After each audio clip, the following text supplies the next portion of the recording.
This Liberty Sports Update is brought to you by Beacon Credit Union. We decided not to play Caleb, to rest him. He got a little tweak yesterday in practice and didn't feel like he was full strength. So if there's a such thing as load management in college, I guess Archie Miller and I are not in favor of it, but certainly the way he's played and the things that he's done for our program, we want to make sure that we honor him and his body as well. So probably could have played if it was late in the season, and he probably would have done the Lavelle Cavil for the Lipscomb game, but we fully expect him back soon. Some of that had to do with 3 games in 3 days coming up too. A little bit, yeah, but I didn't take Navy for granted. Like I didn't think that, hey, if we rest Caleb, we got an easy one tonight. I knew how good they were going to be, and we were tremendous defensively. That's how we ended up earning the victory tonight. Darius offensively had his points, but defensively, swiping after loose balls, forcing offensive players into guys like Shiloh for a block late in the first half. It seems like his defense has made the biggest jump in his sophomore year. Yeah, no doubt. He's really improved on the defensive end. Still got a ways to go. We all do. But, again, to have this effort collectively with, I think we're 3 guards down at the moment, with Martin redshirting and Keegan's decision and then Caleb not playing. It was like Darius played 39 minutes tonight or close to. So I think, that's more than I would like. But I think our group has done a really good job of just being resilient, and we manufactured some points down the stretch. Cubs play when they were rolling the ball to get the steal there. That's just savvy. Like again, I heard Kyle mention it too. We got a majority of guys that just do the little things that lead to winning.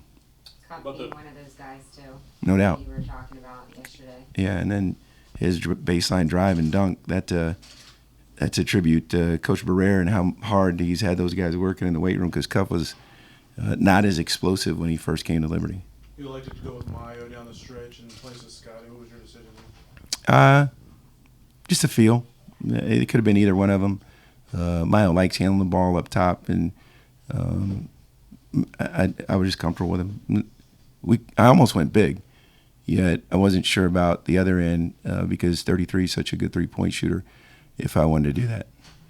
What do you think your team learned tonight in this late game situation? Had to win a tough one. Like we knew Navy wouldn't give up.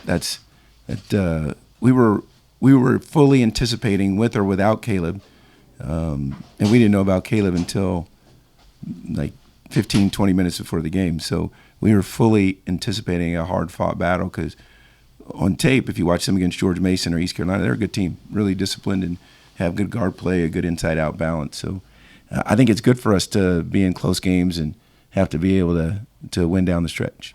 3 by Georgie with about 8 minutes to go. How big of a play was that? Just the feel of the way that the game was starting to turn a little bit there. Well, considering what were we in the second half, 2 for 12, so yeah, that was really big. But we try and measure our possessions on the quality of our shot, and we got some good looks in the second half. We just didn't make them. Like Kyle Rowe will make those down the road. He'll make them. Do you feel like you were getting good looks most of the night? Especially there in that first half, you guys were pretty close to the basket on some of those.